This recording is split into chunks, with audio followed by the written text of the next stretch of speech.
Good afternoon and welcome to another edition of Tech Talks. And I am here with Krishna Lakkeneni. We have known each other for years and we haven't seen each other since the COVID crisis came along. And when I knew he was going to be coming by and we could measure 6 feet off in between us, I thought it would be great to talk about Google AdWords, because Krishna has lived in that world forever, and I'm 100% positive that what people are searching for on Google is a heck of a lot different now than it was about 8 weeks ago. Krishna, would you mind giving a little bit of your thoughts?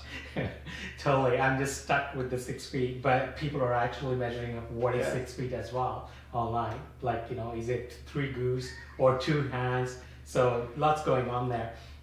So just, we have known each other for a long time, and as ROI Media Works, we're a digital marketing agency, and our focus is advertising using Google AdWords and display campaigns and whatnot. One significant difference that I have seen in the last 15 years and the AdWord costs now, it costs a lot cheaper than a couple of months ago. So whoever's still in the market and advertising, getting a ton of value in terms of their products and services.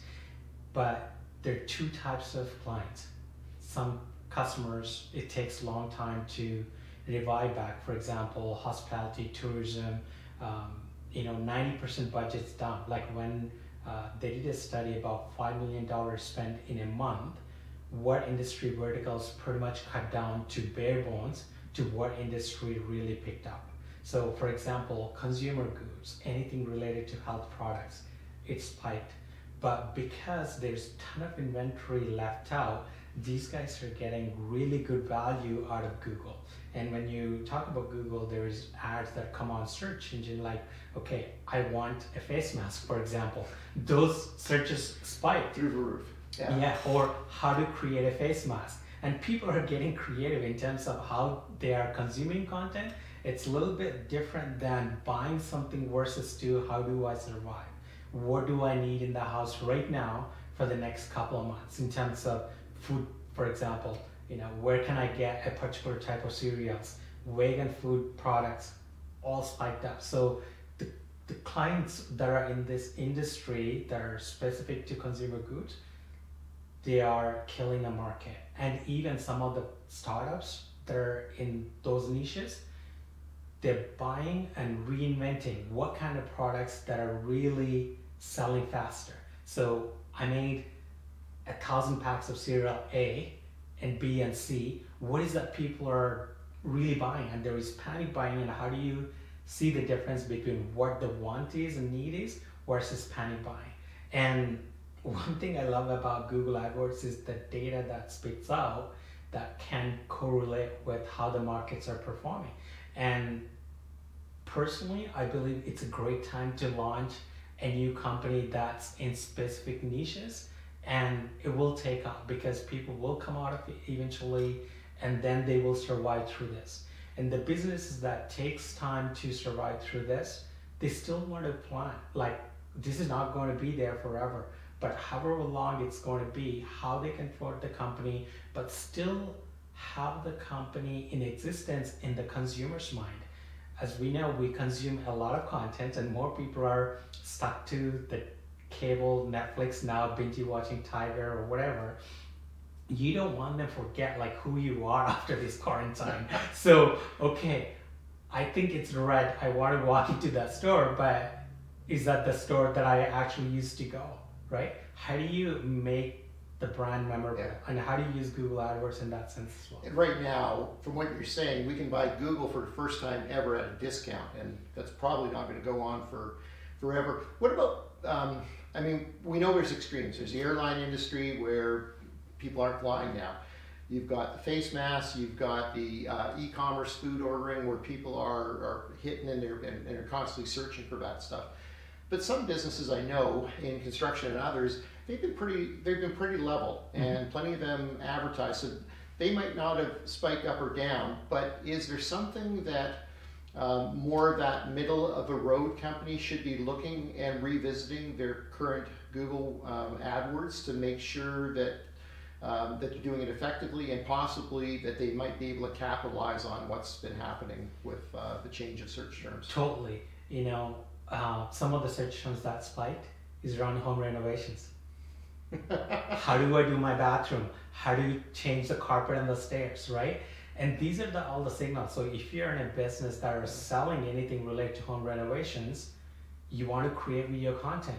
At the end of the day, you're offering it for free, but that's your content. But when they want to buy the plywood that they need or anything that's related to home construction, you want them to come to you, right? And I think where the small and medium businesses that are, especially local, struggling is you're competing with Home Depots that are still open, Rona's still open. So you want to survive through this, and the only getaway for you is understanding the consumer behavior and pivoting based on what they're searching. Yeah.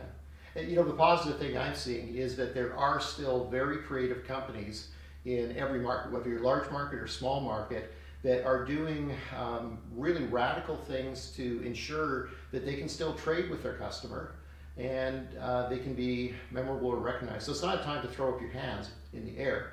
It's really a time to be a bit smarter about what you're doing and reinvent your business, not just for the short term, but very likely a lot of the components of what we're doing now are going to stay with us, aren't they? Yeah.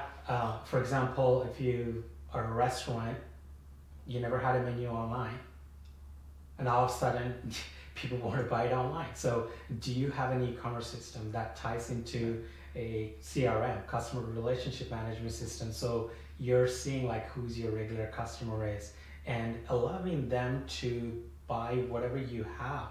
And that never existed before, but the COVID allowed people, like it actually gave time to people revisit their businesses and how do you survive through these things. And I think what I'm really grateful for is the people that see the opportunities in every adversity. These are the people that are throwing the ideas out. They want to have the economy back on, and they're proposing new strategies. Yeah, it's wonderful to see. A few weeks ago, I did a little talk, and I pointed out that it was a consumer that moved faster and quicker than anyone.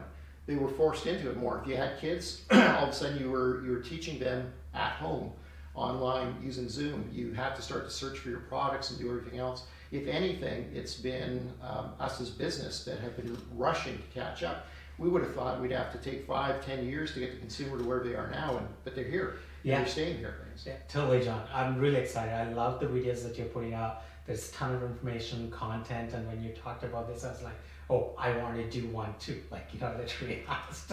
But the best part is these are the videos that inspires people. Yeah. We need that kind of content. Yeah. Well, we have never been, it's funny, there's a lot of downside about things aren't going to go back to normal. At the same time, in all of my life, I've never seen so many business opportunities, because business opportunities come based on needs and desires, things that people want to have. And right now there is a lot of that, and it's coming from all different directions. So if you're an entrepreneur, you don't have to be trying to create brand new things. What you need to be doing is just trying to address some of the very straightforward problems and challenges that people are having. Find a creative way to do it. Be a little bit better at it. Be faster. It's totally. For so long, a lot of markets are capitalized where the power is in one place. But now it's being redistributed between the local companies and local markets, and then they have their own control over. Like supermarkets, Save-On, they have these delivery systems and you pay. But now a curbside pickup is much more easier than picking a 7 p.m. slot and paying extra $9 or wait at home 3 hours for your delivery, right? Absolutely. Another thing I've seen is that what we would call the smaller players, a smaller size business is a lot more nimble. And I've watched the way that they advertise on social media, and they are putting out stuff, in some cases, almost new stuff daily or every couple of days, letting them know, let their customer know what a new special is or a new and safer way that they can trade. Where a large box retailer, they have a huge system to go through to make any changes. So if you're nimble and you can communicate effectively through social channels, you really can speak as loud, or I would argue in cases louder than a big box can, because your message can be a lot more relevant. Totally. Just an example, some of my friends, they have a studio and their main business is producing content. You know, it's hundreds of thousands of dollars, and now they don't have a studio anymore. So they're how to reinvent the business, how to do this video production online, and how do you create short-term product to sell either on Google or social media, whatever the platform it is. But the quick thinking allowed them to reshape their business without having a full production studio. Well, we're seeing it with the late night talk shows. If anything, the comedy and some of the entertainment has been wonderful, but it's not without there's no huge production to it. People in there are different areas. And I think we're starting to appreciate some of that real part. It's